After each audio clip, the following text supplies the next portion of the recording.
আপনারা যে ভয়ে আছেন যে ক্যানাবিস বেচা কিনা হবে না, এটা আপনাদের ভুল ধারণা। আপনারা একবার ওই মার্কেটে যান, আপনারা যদি দেখেন বেচা কিনা না হয় 15 দিনের মধ্যে আপনারা আবার এখানে চলে আসেন।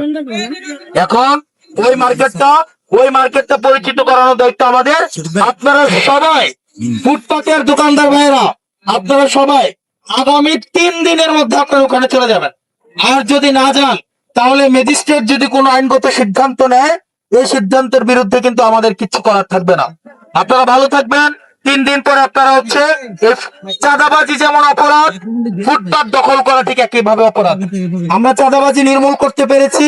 আমরা চাঁদাবাজদের বিরুদ্ধে যেভাবে জিরো টলারেন্স থাকবে, একইভাবে ফুটপাত যারা দখল করে তাদের বিরুদ্ধে কিন্তু আমাদের জিরো টলারেন্স থাকবে।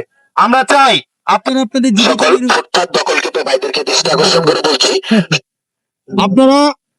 আপনারা এখানে যারা আছেন, আপনারা ফুটপাতের ভাইয়েরা, আপনারা যেহেতু জীবিকা নির্বাহ করেন, একটা পরিবার চালাতে হয়, সেজন্য আপনাদের প্রতি আমাদের সবার সংবেদনশীলতা রয়েছে। আপনারা আমাদের ভাই, আপনারা 3 দিনের মধ্যে আপনারা জেলা পরিষদের মার্কেটে চলে যাবেন। আসসালামু আলাইকুম ওয়া রাহমাতুল্লাহি ওয়া বারাকাতুহু।